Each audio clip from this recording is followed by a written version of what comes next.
Birleşken Devletler Teşkilatı Kişilik Hukuk Ali Komiteti'den ilan kılıngan Xitay hükümeti Uygur ve başka Müslüman halklar üstüden insaniyetke karşı cinayet ötkazdı degan raport ilan kılındı. Lekin Xitay hükümeti bu raportning mazmunini Xitay devletinin içige anlatmaslık, bildirmeslik üçün bütün küçü bilen tirishib harakat qilyotidi.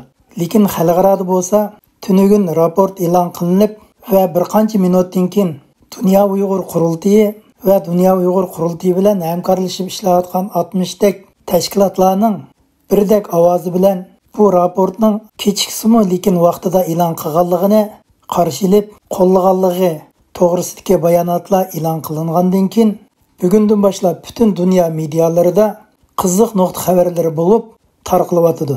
Xitoy davlati dunyoning nazarida bo'lsa, insoniyatga zulm akiladigan, insoniyatga qarshi jinoyatchisi, irqiy qirg'inchilik qiladigan zo'ravon davlatning markaziga aylandi. Xitoy hukumati Uyg'urlar ustidan ilib borgan irqiy qirg'inchilik jinoyatini bo'yniga olmay qutlanmaydi. Bu qitim Uyg'urlarga munosabatli e'lon qilgan bu dokladning ta'siri qanday bo'ladi? Xitoy davlatiga nisbatan qanday ziyonlarni ilib keldi degan masalaga kelib to'xtalganimizda, G'arb davlatlari, bo'libmi Yevropa davlatlari insonlarning axloqiy jihatda bo'lsin, siyosiy masalada bo'lsin, avtomat shaklda Xitoyning bu jinoyatlariga nisbatan inkas qaytirdi.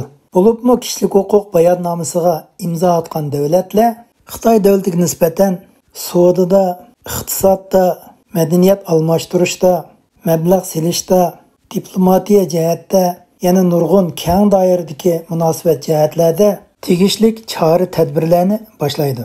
Yevropa Birligi parlamentining muhim bir rahbarining degan gapidan biz shuni faraz qila olamiz. Yevropa parlamentining bir muhim rahbari shuni deydiki, biz qattiq ayblaymizki, Xitoy hukumatining bu zulmi, Uyg'urlar ustidan ilib berayotgan zo'ravonligi ishlarni qattiq g'azablantirdi.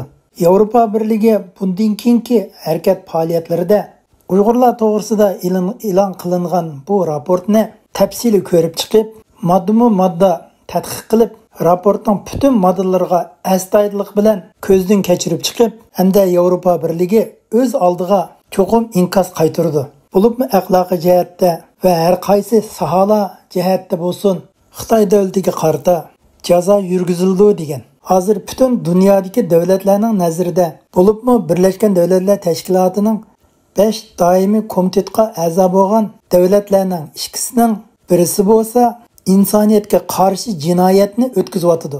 Yana birisi bo'lsa, o'zining qo'shni davlatiga tajovuz qilyotidi. Mana bu ikki mutham davlatni Birlashgan Davlatlar Tashkilotidan qo'g'lab chiqarib etish ehtimolligi intayin zo'r ekan. Hozir bu ikki mutham davlatning masalasi butun dunyodagi davlatlar birlashib tuzashga to'g'ri keladigan masalaga aylangan.